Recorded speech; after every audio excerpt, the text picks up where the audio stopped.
I'm 61 years old, and 4 months ago, my heart stopped beating for 4 minutes and 12 seconds. I need you to hear that number. 4 minutes, 12 seconds. That's how long I was dead. Not dying, not fading, dead, gone. Whatever you want to call the thing that happens when the electricity inside your chest just quits and the world goes away. I'm sitting at my kitchen table right now. There's one lamp on.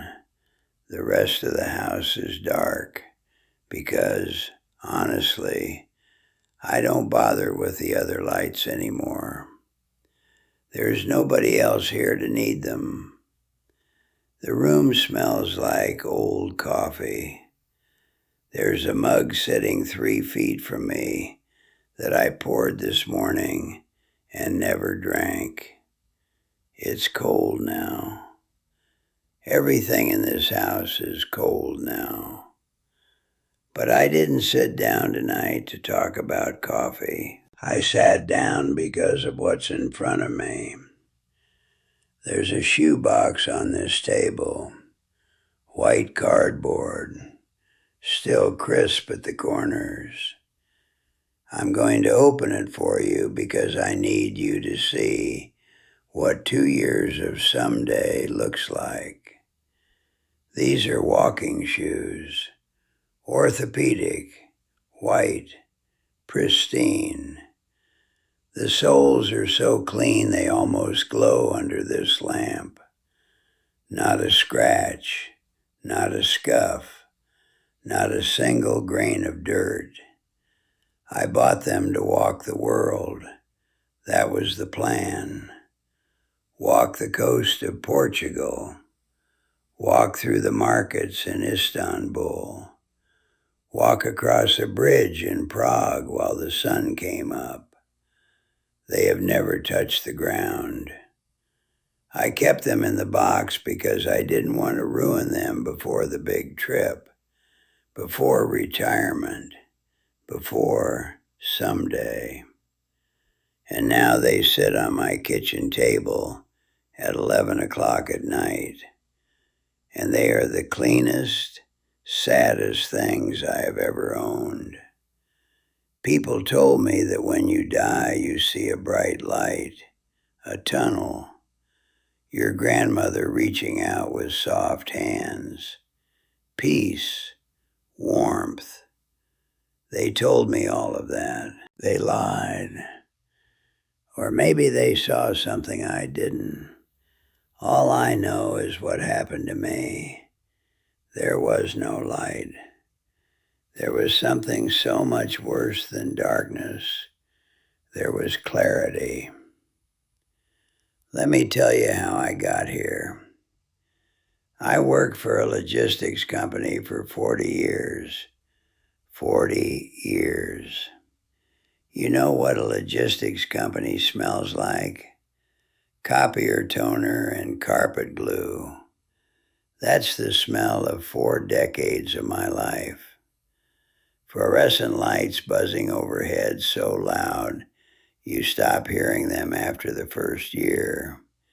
And then one day you're 57 and you realize that hum has been the soundtrack of your entire adult existence. I ate lunch at my desk every day. A sandwich from home wrapped in the same brand of plastic wrap my wife bought in bulk. Turkey, mustard, sometimes ham if we were feeling adventurous. I'd eat it over my keyboard, crumbs falling between the letters, and I'd think, this is temporary. This is the sacrifice. This is what a responsible man does. I believed in something I'm going to call the sacrifice myth. Maybe you believe it too. Here's how it works. You suffer now. You endure. You show up to a job that makes your skin feel too tight. You sit across from a spouse at dinner, and neither of you has said anything real in 6 years. You skip the trip. You skip the concert. You skip the afternoon where you could have just sat in a park and watched birds do absolutely nothing.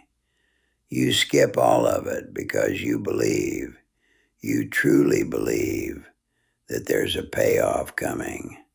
Retirement, heaven, a peaceful death where you close your eyes and someone says, "Well done." Some kind of cosmic receipt for all that misery. I was so proud of myself. God, that's the part that makes me sick now. I was proud. I would tell people, I'm disciplined. I'd say, I'm not like those people who waste money on experiences. I said the word responsible like it was a medal they'd pinned to my chest at the end. My marriage became two people sharing a refrigerator. That's not poetry. That's the truth. We coordinated grocery lists. We divided shelves. She had the left side. I had the right. We slept in the same bed the way strangers sit on the same bus. Close enough to feel the warmth, far enough to never actually touch. I could hear her sighing through the bedroom door at night. Not crying, sighing. That's worse. Crying means someone still has the energy to feel. Sighing means they've accepted the shape of the cage. And I bought those shoes at 2 a.m. on a Tuesday. Couldn't sleep. Scrolling through my phone in the blue light. I found them. I clicked purchase. And I whispered the word someday to myself like it was a prayer. Like the shoes were a promise that the good part was coming. I put them in the closet, still in the box, and I told myself I'd wear them when it was time, when I'd earned them. I didn't want to get them dirty before the trip. I didn't want to get them dirty. Listen to that sentence. I didn't want evidence of living on the thing I bought to live in. Now let me tell you about the day I died. It was a Tuesday. Ordinary. Ordinary in a way that should terrify you. Because that's the thing about the day your life detonates. It doesn't have the decency to look any different from the day before. The sky was gray. Not dramatically gray, not storm gray. Just the gray of a sky that doesn't care about you. I was in a grocery store. Aisle 7. I remember that because I was standing between the canned tomatoes and the pasta sauce, and I was comparing prices. I was comparing prices on tomato sauce while my heart was preparing to quit its job. There was music playing overhead, something soft and forgettable, the kind of song that has no beginning and no end. It just hovers in the air like elevator perfume. The floor was that speckled linoleum, the kind that always looks slightly wet even when it's dry. And then my chest did something it had never done before. It squeezed, not like pain, like a fist closing around a wet cloth. I felt the blood in my ears first, this rushing sound, like someone held a seashell up to both sides of my head at once. My left arm went cold. Not numb, cold, like someone had replaced it with something that didn't belong to me. I dropped. I went down between those shelves, and a can of crushed tomatoes rolled against my hand as I hit the floor. I remember thinking, ridiculously, absurdly, I didn't put that back on the shelf. My last conscious thought as a living man was about grocery store etiquette. Then the world turned off. No dimming, no fading, off. Like someone pulled a plug from a wall, and everything, the music, the fluorescent buzz, the cool of the linoleum against my cheek, all of it just stopped existing. And here is where I need to slow down, because this is the part people want to hear, and this is the part I wish I could forget. There was no tunnel. There was no light. There was no warmth. No dead relatives smiling at the end of some golden hallway. There was nothing. But it wasn't a peaceful nothing. It wasn't sleep. It wasn't rest. It was a void so absolute, so total, that the word darkness doesn't do it justice. Darkness is just a room with the lights off. This was the absence of the room, the absence of the concept of rooms. It was thick, cold, dense, like being submerged in wet concrete that has no temperature and no texture, but somehow presses against every part of you. I couldn't smell anything. Do you understand how terrifying that is? You always smell something. Even in a clean room, you smell the clean. In that place, there was no smell, no sound, no direction. I had no body and somehow still felt claustrophobic. And in that void, in that freezing, pressing silence, I didn't see God. I didn't see judgment. I didn't see a replay of my sins. I saw the shoes, those white, pristine shoes, sitting in their box in my closet in the dark, never worn, never dirtied, never used. I saw every plane ticket I didn't buy, every morning I didn't watch the sun come up because I had to get to the office by 7. Every time my daughter asked me to come to the park when she was 9, and I said, next weekend, sweetheart. I saw every single compliment I thought, but didn't say out loud, because I thought there'd be another chance.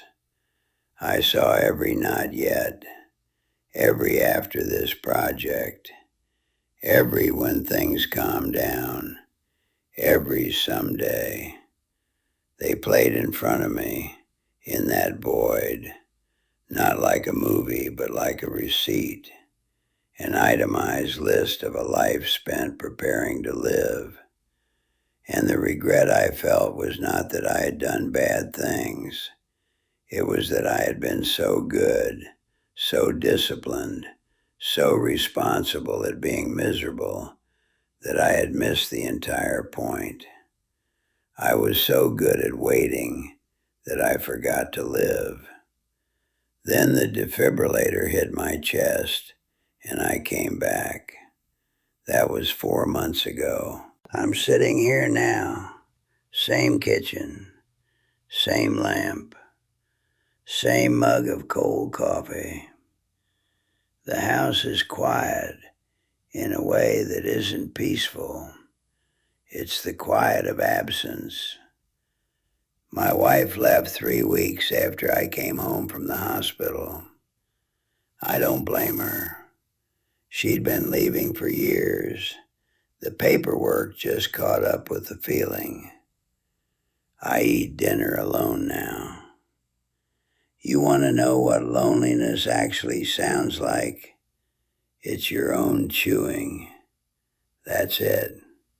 It's the sound of your jaw working in a silent room, and the refrigerator humming its one stupid note, and no other voice on earth reaching for you. The shoes are still in the box. I've tried to put them on twice. The first time I got one foot in, and then I caught myself checking the sole, terrified I might have scuffed it. I took it off, put it back in the tissue paper, closed the lid. The second time I got them both on, stood up, and then sat back down and took them off again. Same reason, same sick little reflex. Don't ruin them, save them, keep them clean for later. And then I was disgusted with myself in a way I can't fully describe, because that reflex, that instinct to protect and preserve and save things for some imaginary future, that's the thing that killed me. Not my heart. My heart just stopped pumping blood. The real death happened years ago, one postponed joy at a time. I pick up one of the shoes now and run my thumb across the bottom. Smooth, perfectly smooth, not a mark, not a scratch. And I finally understand something that makes me want to scream. Clean soles mean you haven't gone anywhere. The box smells like factory glue, that chemical, sealed smell. The smell of something manufactured and shipped and purchased and never ever used. That's the smell of my life. Packaged, preserved, untouched. Now I'm going to talk to you. Yes, you. The person watching this right now. You're in bed, aren't you? Or on the couch. Phone in your hand. It's late. And somewhere in the back of your mind, you're doing the same thing I did for 40 years. You're telling yourself, tomorrow. You're telling yourself, when things settle down. You're telling yourself, someday, like it's a destination on a map, like you can drive to it if you just stay in your lane long enough. You can't. Someday is not a place. It's a lie dressed up as a plan. Stop saving your good dishes for guests who will never come. Stop saving your nice clothes for events that don't exist. Stop saving your real words for a right time that will never arrive. Stop rehearsing for a life you are never going to perform. The rehearsal is all you get. This is it, right now. This messy, ordinary, Tuesday night version of your life is the show. There is no opening night. The curtain went up the day you were born, and it will drop without warning in a grocery store, between the canned tomatoes and the pasta sauce,